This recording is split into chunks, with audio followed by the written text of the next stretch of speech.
Alright guys, today we're going to talk about attitudes in psychology.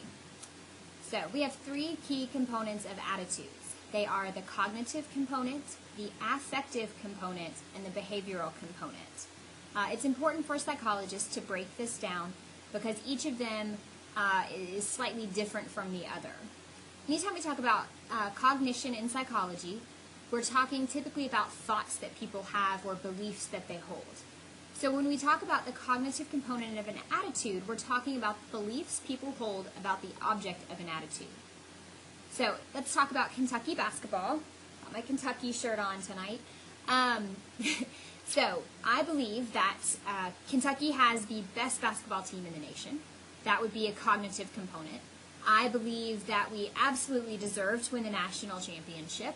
That would be a cognitive component of my attitude. Now, the affective component, this is always emotional feelings. Anytime we talk about affect in psychology, it revolves around emotional states, how somebody looks, if they look angry or upset or if they're happy, okay? And so emotional feelings stimulated by an object of thought make up the affective component of attitude. So for me, with Kentucky basketball, this would be, I love Kentucky basketball. Okay, that's my affective component of attitudes. Now, with the behavioral component, this is a predisposition to act in certain ways toward an attitude object. So am I likely to watch all the UK basketball games? Yes. Okay. Am I likely to go to the basketball games? Yes. One of my other predispositions is that I tend to check updates through Calipari's Facebook page or through Kentucky Sports Radio on Kentucky basketball. So all of those things make up the behavioral component of attitudes. Now these three things psychologists have identified as all playing into our overall attitudes. So let's quickly walk through another example. Let's talk about motorcycles.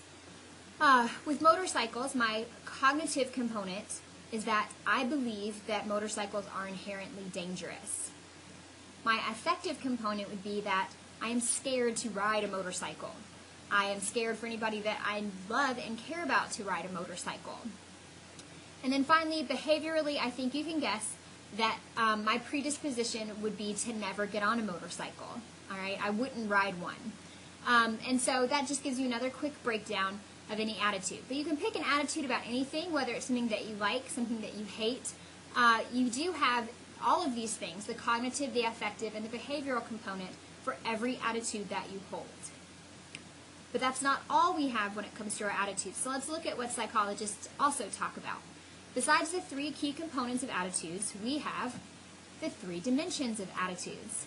And this is important because psychologists found out that just because somebody says that this is their attitude doesn't mean that it's going to actually predict how they behave or respond in a given situation. Let's talk about why. How many of you all have ever, when asked, have ever said that you think that cheating is wrong? Okay, most of us would say we believe cheating is wrong. But when I ask my students in the classroom, how many of you all have cheated, that hands start to creep up and people say, well, I have, but, and they have good reasons for why they cheated. And so psychologists didn't understand how if you can profess a strong attitude on one hand, you can act against that attitude on the other and still be okay with that. And so this led to more research in the field of attitude development and how we create this overall attitude. And what psychologists found were three dimensions that we need to look at. The first is strength, and this is how firm someone holds a belief. How strong is your attitude? Is it way up here where nothing's going to change your mind? Or do you, just kind of say, oh, well, like, I guess lima beans are okay. All right, that wouldn't be a very strong attitude. It's just me saying, they're not bad for a bean, I guess. All right, now, accessibility. This is how often you think about it and how quickly it can come to mind. So if we go back to Kentucky basketball, if you live in Kentucky, it's going to come to mind fairly quickly, probably, because you're surrounded by it. And you're probably going to think about Kentucky basketball quite a bit. So also think of it this way. If somebody brings up basketball, the first thing you're going to think of if it's highly accessible is Kentucky basketball. And then you might go from there to pro basketball or the Olympics or something like that. And then finally we have ambivalence. And ambivalence are the conflicted evaluations that include both positive and negative feelings. Right now with Kentucky basketball, I just have positive feelings. So I have low ambivalence. I'm very strongly in one direction as opposed to the other. Now, if you'd asked me a few years ago, while we still had Billy Gillespie as our coach, I probably would have had some negative feelings about how the team was performing, although I still absolutely loved and supported my Wildcats. So, these are 3 dimensions of attitudes for, I guess, basketball. Now, let's go back and break it down again with motorcycles. So the strength of my attitude with motorcycles, it's pretty firm, pretty high, pretty strong. I'm not going to change my attitude that they're dangerous. Okay? Accessibility. I don't think about motorcycles frequently. However, when I do see somebody out joyriding without a shirt or a helmet or things like that on, it does come to mind that it's pretty dangerous and what they're doing is pretty stupid, in my opinion. And so it has a decent level of accessibility there. And then ambivalence, do I have any conflicted evaluations about motorcycles?